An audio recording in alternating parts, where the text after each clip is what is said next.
The Switch has quietly become home to some of gaming's biggest adventures. After spending some hours exploring these vast worlds, I want to share 10 RPGs that create something special on this portable console.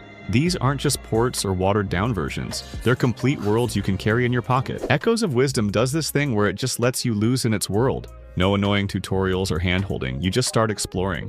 What really grabbed me was how natural everything feels. You climb mountains because they're there, you dive into caves because they look interesting, and you solve puzzles because you want to, not because the game is forcing you to. Every discovery feels earned, and that makes them more meaningful. The world reacts to your choices in subtle ways, and sometimes you'll stumble upon something amazing just by following your curiosity. It's the kind of game that respects your intelligence and rewards your sense of adventure.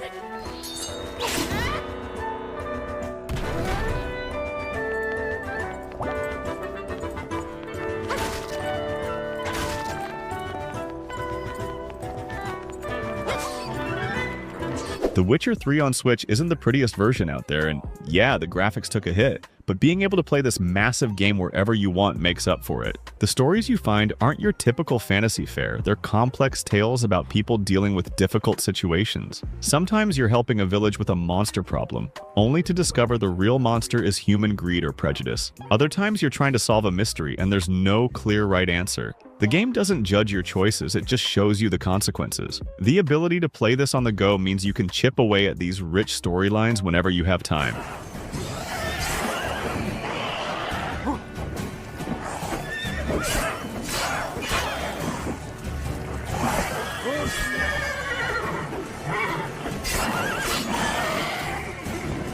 Dark Souls Remastered is one of those games that has this reputation for being super hard. But that's not really the whole story. The world of Lordran is this interconnected maze where finding a shortcut feels as rewarding as beating a boss. What makes it special is how it treats you like an adult. It doesn't explain everything, letting you piece things together yourself. The combat is challenging but fair, and every victory feels earned. Playing on Switch adds another layer to the experience. You can tackle that tough boss during your commute, or explore a new area while relaxing in bed. The portable nature of the Switch makes the game more approachable, letting you progress at your own pace.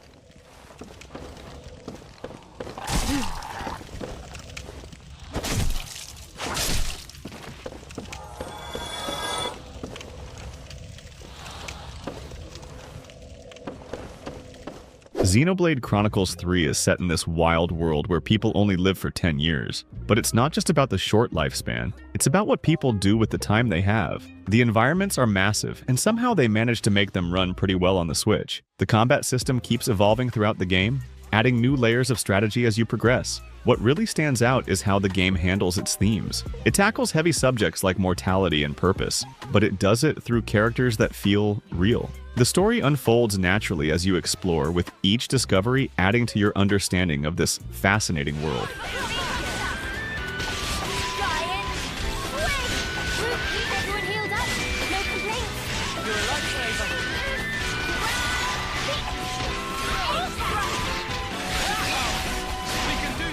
Shin Megami Tensei 5 drops you into a destroyed version of Tokyo and just lets you deal with it. The demon negotiation system is what makes it unique. You're basically having conversations with monsters, trying to convince them to join your team. These talks can go in any direction. Sometimes they'll ask for your stuff, sometimes they'll just leave after a chat, and sometimes they'll attack you because they didn't like your joke. The game creates this atmosphere where every encounter feels unpredictable. The decisions you make actually matter, shaping not just the story, but the kind of world you're fighting for. It's a game that respects your choices and their consequences.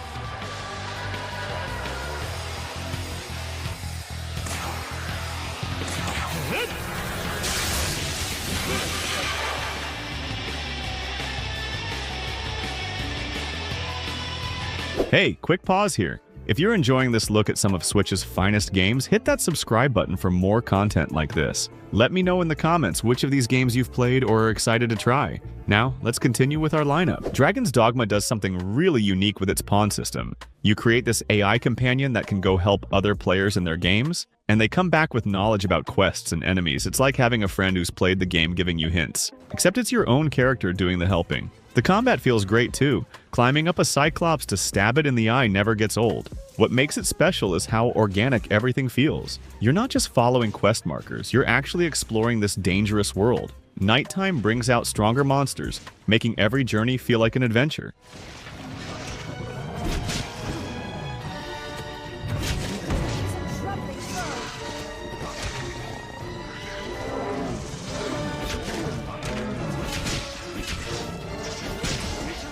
Immortals Phoenix Rising takes Greek mythology and just has fun with it. Zeus and Prometheus narrate your journey like two guys watching a movie, making jokes and arguing about how things really happened. The puzzles are clever without being frustrating, and the world is packed with stuff to do. What's cool is how it balances serious mythological elements with lighthearted humor. You can go from solving an intense combat puzzle to listening to Zeus make dad jokes about Prometheus. The game doesn't take itself too seriously, which is refreshing for an open-world game. The abilities you gain let you approach challenges in different ways.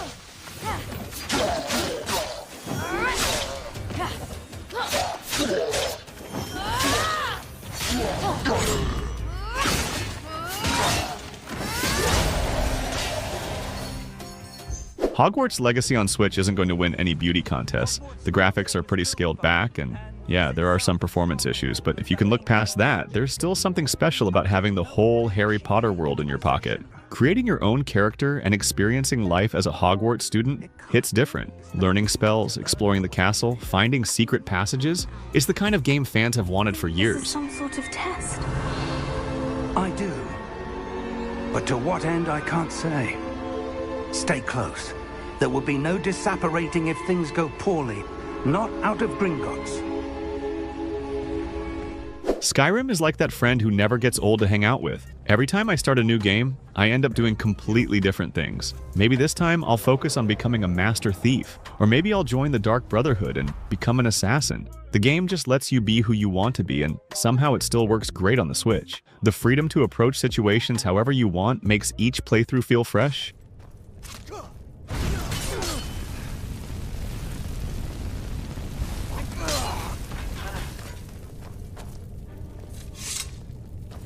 You fellows happened along just in time.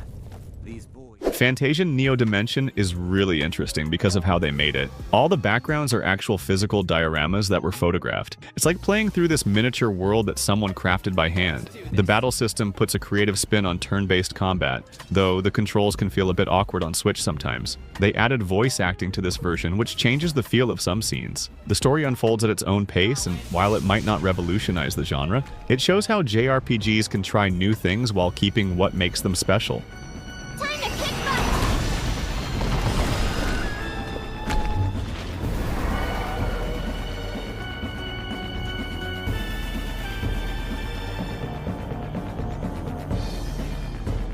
Hey, let me know what you think about these games. Maybe you've played some and have a different take, or maybe something here caught your eye. Drop a comment, let's chat about it. See you in the next one.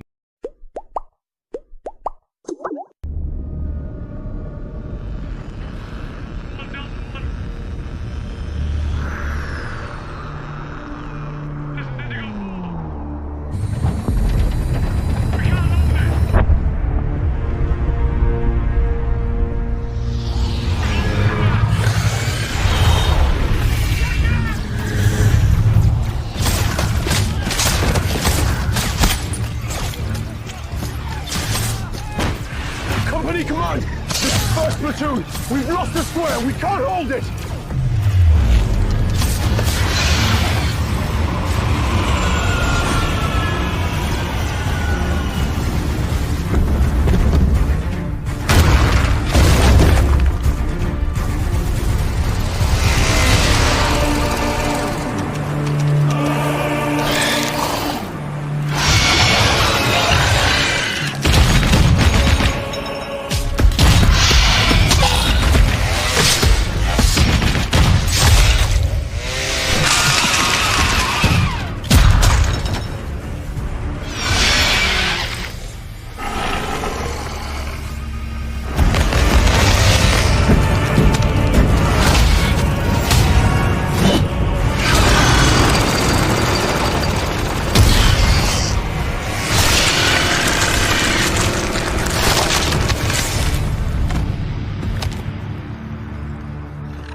in darkness, I shall be light.